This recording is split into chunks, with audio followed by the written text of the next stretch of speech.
Hello again, it's me, Oti from Oti's Cucina. We're still in the month of February where we're going meatless. So today I'm going to be making something interesting, right? Very interesting. And I've made this about twice. And it happened because I made a sauce that I didn't like. So like I said, good things come out of this kitchen from mistakes. So I tried chimichurri over the summer. And I have to say, yeah, I'm sorry to the people from Argentina. It's not really my favorite sauce. It was okay, but yeah, I had to kind of, get used to it. So obviously I put it in the freezer. And I'm thinking, what do I do with this now? And so because we're in the month of February, remember I said we're going meatless and I have to think about, okay, how can I creatively use what I have? So I decided to bring out that chimichurri and make bulgur with it. And it came about because I had gone to Trader Joe's to shop and they were serving some chimichurri rice, it said. I looked at it, I'm like, okay, white rice, I'm not having white rice, and I walked away. And then when I walked away, I'm like, well, I've used bulgur to make jollof rice, I've used it to make a lot of things that we make with regular white rice, so why don't I try the chimichurri? And that's how this recipe came to be. So I used the chimichurri sauce that I have, and I'm going to be cooking bulgur, like I said. So bulgur is your it's not cracked wheat, it's really unprocessed wheat. So these are the whole wheat grains that have been roasted and broken into pieces to make it easier to cook. Okay, so I'm going to be using bulgur, and this is my chimichurri sauce.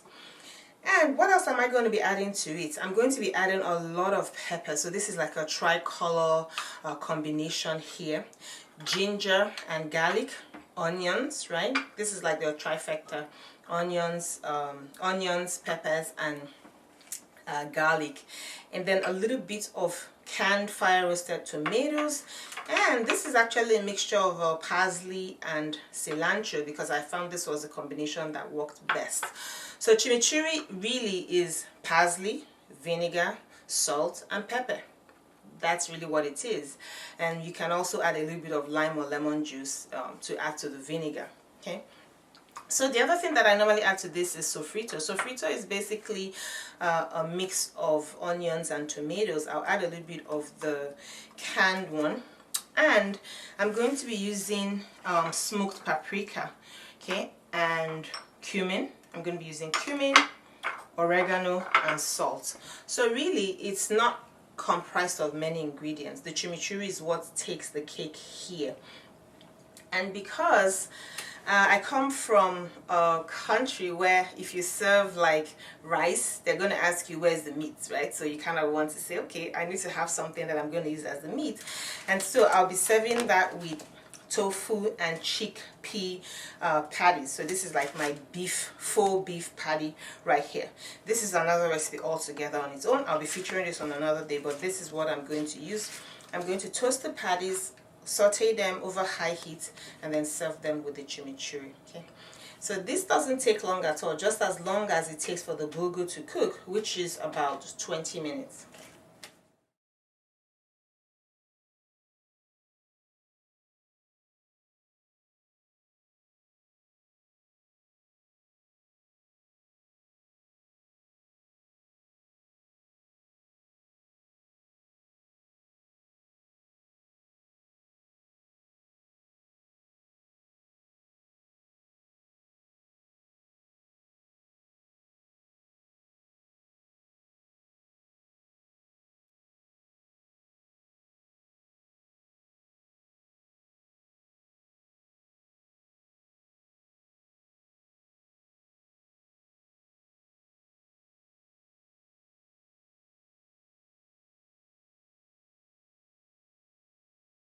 We're all done. So this is my version of rice and meats, right? But the bulgur is serving as my rice or my whole grain, and my burger is chickpeas and tofu.